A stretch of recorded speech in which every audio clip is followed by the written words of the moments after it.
Good evening. Thank you for joining us. I'm Jessica Blasco. This weekend, Lehigh University kicks off their production of the real-life story of Dusty and the Big Bad World.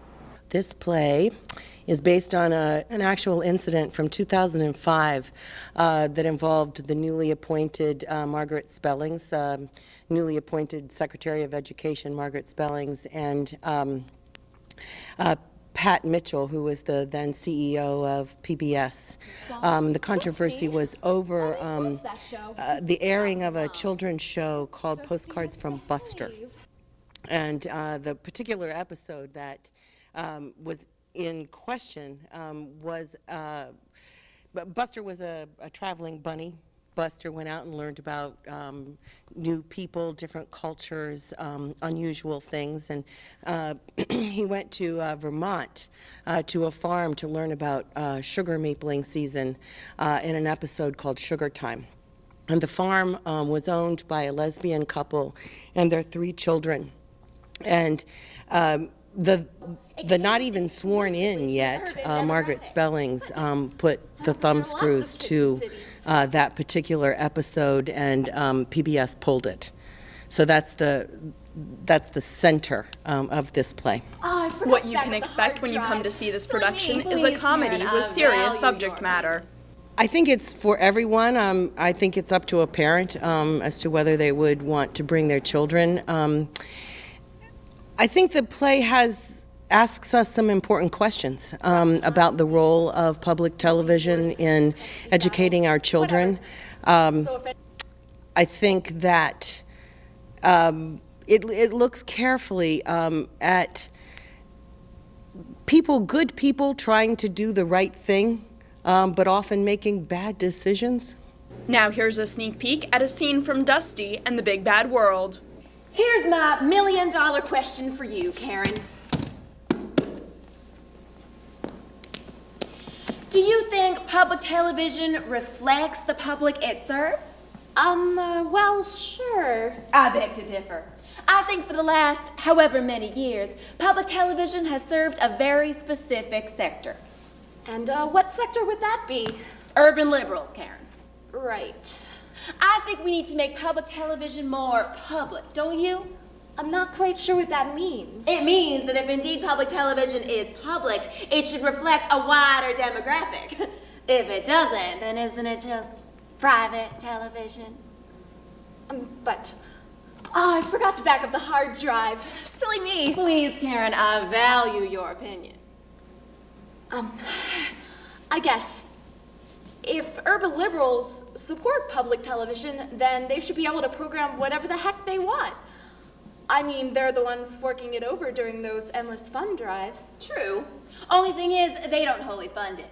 We, the government, pick up a big chunk of the tab.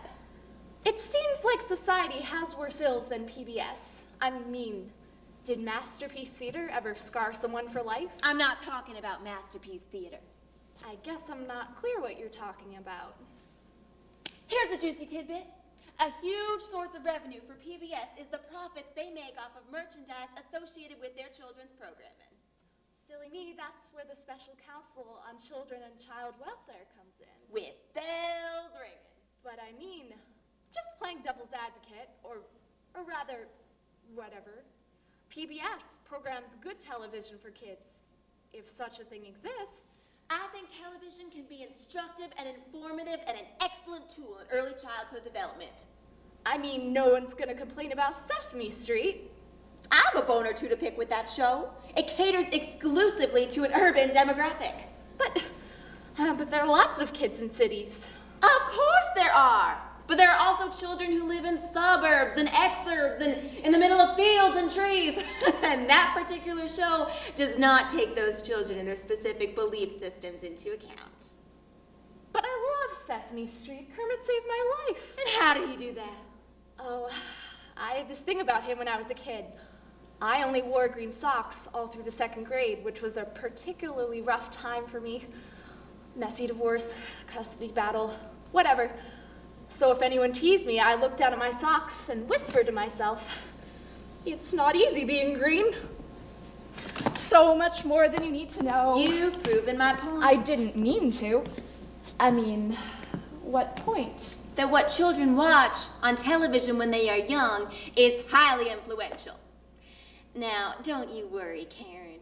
Kermit and his little urban friends aren't my current area of focus. Would you mind my asking who is? A certain animated dustball. Dusty. My niece loves that show. Not for long. Did Dusty misbehave? You could say that Dusty is a deviant. Sounds intriguing. I mean, complicated. If I have my way, Karen, and I usually do, Dusty and his lucrative merchandise is about to become dust. You said it. Well, you certainly are starting with a bang. I didn't plan to, Karen, but sometimes God hands you the unexpected on a Chippendale platter. My surprises usually materialize on plastic. Funny, funny. True, true. It's great to have you on my team, Karen. Yeah, it's good to be on a team. Is there anything else? Go ahead and distribute the memo I sent you. I am more than done for the day.